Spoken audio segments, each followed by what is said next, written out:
টাকা দেয় সব ময়লা ফাটা সিরা এই শহরের মানুষগুলার মতোই।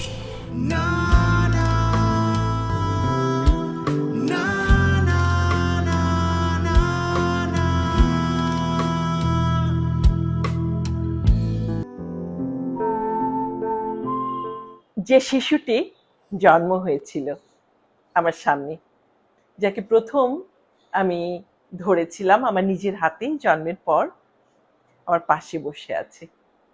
এখন সে একজন সৃষ্টিশীল মানুষ। যদিও পড়ালেখা তার অন্য বিষয়ে, কিন্তু এই মানুষটি, এটা বাবা মায়ের কারণেই হোক, যে কারণেই হোক সেটা আমরা জানছি, তবে নামটা বলে নিই, অনন্য প্রতীক চৌধুরী।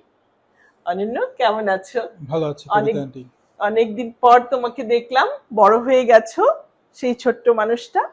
আমার মনে হয় আমি তোমাকে প্রায় 10-12 বছরের বেশি হয়ে গেছে দেখিনি, বেশি হয়েছে। তাই না? আরো অনেক বেশি।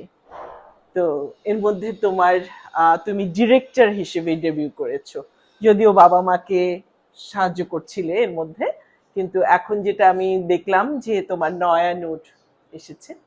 তো এটা কেন? তুমি তো পড়ালেখা করেছো অন্য বিষয়ে, তোমার যাওয়ার পরিসংখ্যানে না, তোমার যাওয়ার কথা ছিল অন্য প্রফেশনে, সেখানে না গিয়ে তুমি কেন এই নাটকে বা ফিল্মে আসলে, ওয়েব সিরিজে? আমার আসলে ছোটবেলা থেকে যদি ভাবি, আমার কখনো প্ল্যান ছিল না যে আমি একটা ডিরেক্টর হব, বা আমি হয়তো করতে পারবো নাকি, কারণ এটা তো মানে এখনো যদি আমি ক্লেম করি যে আমি একজন ডিরেক্টর হয়ে গেছি, ইটস নট ট্রু। কারণ অনেক মানে ডিরেক্টর হওয়ার আসলে তো কোনো স্কুল নেই, বা আমি হয়তো ওরকম চান্স পাইনি স্কুলে পড়ার। সো তো করতে করতে হয়তো একটা টাইমে ক্লেম করতে পারবো যে আমি ডিরেক্টর হয়েছি। জাস্ট বিকজ আমি একটা কিছু বানিয়েছি বলে আমার নিজেরই এখন ওটা মানে বলতে আমি স্বাচ্ছন্দ্য বোধ এখনো করি না, হয়তো একটা টাইমে করব। আর যদি বলেন যে আমি কেন এটা চুজ করে নিয়েছি, আমার আমি যখন ও লেভেলস করছিলাম বা তার আগের থেকে আমার এরকম একটা প্ল্যান ছিল যে হয়তো আমি কোনো একটা দিন মানে একটা সিনেমা বানাবো, বিকজ মা বাবা যেহেতু বানায়। কিন্তু এটা যে আমার প্রফেশন হবে এটা আমার কখনো ইচ্ছা ছিল না। তো আমার একটা এক্সামের পরে আমি বেসিক্যালি বাবার ফার্স্ট টাইম সিনেমার শুটিংয়ে গেলাম, জাস্ট বাবাকে হেল্প করতে, যে বাবার বয়স হয়েছে, একটু বাবার সাথে থাকবো, প্লাস তখন শীতকাল, ঢাকার বাইরে শুটিং, যে শীতটা একটু এনজয় করার জন্য। বাট মানে যে দেখলাম কি আসলে, মানে আমি যেহেতু আগে সিনেমার শুটিংয়ে ওভাবে যাইনি, গিয়েছি হচ্ছে নাটকের শুটিংয়ে। তো নাটকের সময় তো অনেক তাড়াহুড়া থাকে যে ধরো শেষ করো এরকম একটা ইয়ে থাকে। বাট সিনেমার শুটিংয়ে অনেক পারফেকশনের জায়গা আছে, যে সবাই দেখছি যে একটা সিন একবার না হলে 4বার 5বার 6বার করে করছে। তো এই পারফেকশন করার যে জায়গাটা, সেটা যখন আমি দেখলাম তখন থেকে আমার বেসিক্যালি মনে হয়েছে যে না, এটা তো অনেক ম্যাজিক্যাল একটা ওয়ার্ল্ড, অনেক আচ্ছা, বড় একটা ক্যানভাস। মানে সেই সেলুলয়েড, এটাই। সেলুলয়েড তো পাইনি, আমি ডিজিটালি পেয়েছি। ডিজিটালি পেয়েছো, কিন্তু ওই যে একটা জগৎ, এই জগৎটার কিছুটা হলেও তো এখানে আসছে, হুম হুম তাই হুম না? তো বাবাকেও কাজ করতে দেখেছো, মাকেও কাজ হুম। করতে দেখেছো। তোমার এবং তুমি বাবাকে বোধহয় তুমি তার সর্বশেষ যে চলচ্চিত্রটি, হুম, জলে জলে তারা। হ্যাঁ, জলে জলে তারা, জলে জলে এবং তারা, সেটাতে তুমি বোধহয় তাকে অ্যাসিস্ট করেছো, ওটাতে আমি অ্যাসোসিয়েট ডিরেক্টর ছিলাম। অ্যাসোসিয়েট ডিরেক্টর ছিলে। এবং তোমার যে প্রথম আহ, যে তৈরি করলে প্রোডাকশন তোমার যেটা, হুম সেটা হচ্ছে নয়া নোট। হুম। এবং ওয়েব ওয়েব সিরিজ, এটা web web film, film, web film, জি। এটা তো সিরিজ না।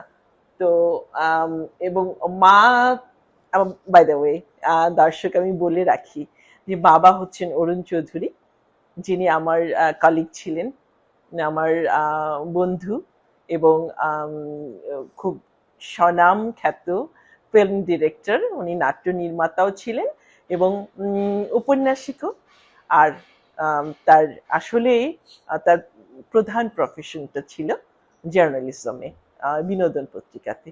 আর মা, বুঝতে পারছেন, চয়নিকা চৌধুরী, যিনি প্রেমের নাটক তৈরি করেন, এবং তার নাটক দেখার জন্যে সবাই খুব উন্মুখ হয়ে বসে থাকে। তো দুজন দুটি ধারার মানুষ, সৃষ্টিশীল মানুষ, সেই মানুষের সন্তান হচ্ছে অনন্য প্রতীক। এবং তার তৈরি নয়া নোট। নোটটাকে তুমি কোন ধারার বলবে এটি? আহ, মানে আমি যদি বলি এটা আসলে আমার ধারণা, এটা মানে কেউ আচ্ছা। যদি, কারণ মানে অবভিয়াসলি আমি অনেক ব্লেসড যে আমি হুম, বাবার সাথে, কারণ বাবা বলবো না, অরুণ চৌধুরীর সাথে কাজ করার হুম, সুযোগ পেয়েছি, আমি চয়নিকা চৌধুরীর সাথে কাজ করার সুযোগ পেয়েছি, মানে একদম হুম, বাংলাদেশের হুম, স্ট্যাবলিশ হুম, হুম, ডিরেক্টরস, এই জায়গায় আমি ব্লেসড। সো উনাদের সাথে আমি কাজ করে এত কিছু শিখতে পেরেছি যেটা হয়তো অনেকে পায় না, যে ওই জায়গাটায় আমার হুম, অবভিয়াসলি এটা আমার অ্যাডভান্টেজ ছিল। কিন্তু আমি যেরকম মার কাজও পছন্দ, বাবার কাজও পছন্দ, কিন্তু মানে আমি শ্রোতা হিসাবে আসলে যে টাইপ অফ কাজ হুম, হুম, দেখতে চাই, দর্শক আমি হিসেবে। হ্যাঁ, so হুম, আমি হুম, চেষ্টা করেছি যে ওরকম কিছুই বানাতে। আচ্ছা, আচ্ছা। তো তোমার সামনে কি আসছে? সামনে হচ্ছে স্পেসিফিক্যালি এখনো কিছু লক হয়ে গিয়েছে এরকম ভাবে হুম, হুম, বলতে চাচ্ছি না হুম, এখনই, কিন্তু বড় বড় প্ল্যাটফর্মসের সাথে কথা হচ্ছে, আচ্ছা, পিচ করেছি, আচ্ছা, হোপফুলি সুন ভালো কিছু আচ্ছা। হবে। তোমার ভবিষ্যৎটা কি পরিকল্পনা, যে তুমি আম, এবং সেই সাথে আরেকটা জিনিস জানতে চাচ্ছি, যে দর্শক তোমার এই ওটিটি প্ল্যাটফর্মে তোমার এই নয়ানোরটাকে কিভাবে নিয়েছে, মানে তুমি কতটা সাড়া পেয়েছো, বা এটা একটু শুনে নি। হ্যাঁ, মানে আমি বলবো যে এক্সপেকটেশনের থেকে বেশি পেয়েছি। হুম, মানে আমি, আমার কাস্ট ক্রু, মানে সবাই অনেক ইনভলভ ছিল হুম, প্রজেক্টটাতে। সো সবাই আসলে ছিল একটা ছিল যে মোটামুটি একটা হবে বা হোয়াট হুম, এভার, বা কিন্তু at the end of the day কাজের আউটপুটটা মনে হয় দর্শকরা পছন্দ করেছে, অ্যান্ড আই স্ক্রিনে বের হয়েছে আমার কাজটা। হুম, আর আমাকে ফার্স্ট সাপোর্ট করেছে হচ্ছে রঙ্গন মিউজিকের জামাল হোসেন এবং শাহিন আক্তার। আচ্ছা, ওদের জন্য বেসিক্যালি আমি কাজটা করতে পেরেছিলাম, আচ্ছা, পরে তো আমাকে আইস্ক্রিন হুম, প্ল্যাটফর্মটা দিল। সো আইস্ক্রিনের এটা রিলিজ হয়েছে 2 মান্থস প্লাস। হুম, হুম, এখনো আর কি আইস্ক্রিনের যে থাকে না যে ওদের হুম, নাম্বার মানে টপ 10-এ, so it's still in number 1। So ওইটা একটা, সো দ্যাট শোজ যে এটা আর কি ভালো করছে। আচ্ছা। আমার ইচ্ছে ছিল আমি অরুণ চৌধুরীর কাছ থেকেও তোমার সম্পর্কে শুনবো, তবে যেহেতু মা আছে কাছে, মাকে একটু ডেকে নেই। চয়নিকা, আসো, তোমার ছেলে সম্পর্কে একটু বলো, তোমার কেমন লাগলো? আহ, কবিতাপু, কি বলবো তোমাকে? আমার তো বলো। খুবই ভালো লাগলো, কারণ হ্যাঁ। এক নম্বর তোমাকে তো অনেক ভালোবাসি, তুমি তো অনেক বড় একজন জার্নালিস্ট, যদি বলি এটা। আর আমার ছেলে সম্বন্ধে কি বলবো, এটা তো মানুষ বলে ফেলেছে। হুম, তবে আমি আসলে অবাক, আমি কখনোই ভাবি নাই যে মানে এত এত, মানে আমি ওর ধারে কাছেও না, এটা আমি আবারও বলছি। আচ্ছা।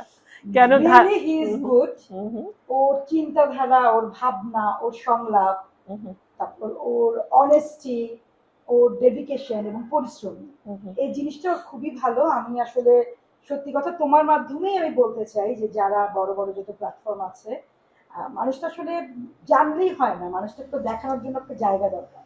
সে জায়গাটা যদি ও পায়, আমার মনে হয় সে অনেক বড় ভালো কিছু করতে পারে। তুমি কি বলবে মায়ের কথা? মানে মারা তো নিশ্চয়ই সব সন্তানদের নিয়ে একটু বেশি বেশি বলে, সো হয়তো আমার মাও বলছে আর কি। না, আমরাও তোমাকে নিয়ে খুব গর্বিত, তুমি খুব ভালো করো।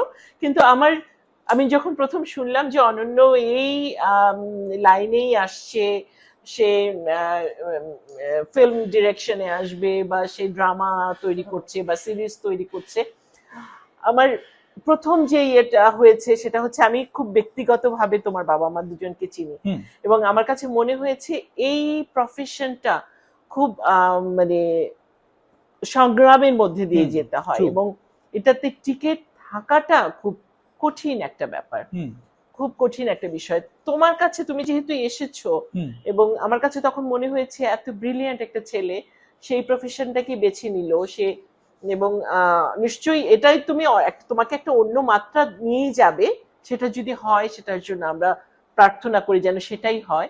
কিন্তু তোমার কাছে কি এই আনসার্টিনিটিটা তোমার, মানে তোমার ভিতরে আছে, কাজ করছে, নাকি তুমি খুব আশাবাদী তোমার এই না প্রফেশনটা আমি নিয়ে?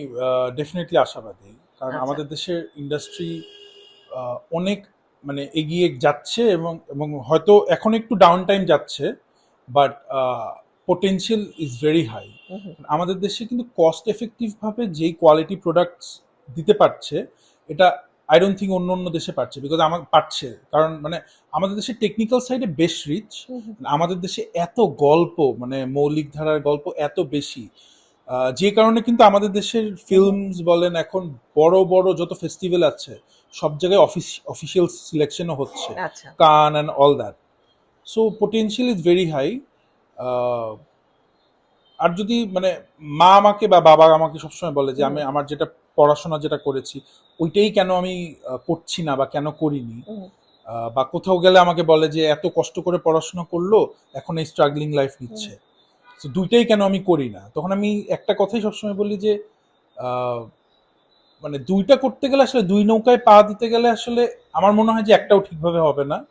আর আমি যদি এখন ফেইলও করি, আমি যেই নৌকাটা চুজ করেছি আমি যদি ফেইলও করি, তাহলে আসলে এটা আমি আমার ডিসিশনে ফেল করলাম। আর তখন অ্যাটলিস্ট এটা বলতে পারবো যে আমি লাইফে দুইটা জিনিসে ফেল করিনি, লাইফে একটা জিনিসে ফেল করছি। আচ্ছা। দ্যাটস বেটার যে দুইটা জিনিসে ফেল করার থেকে।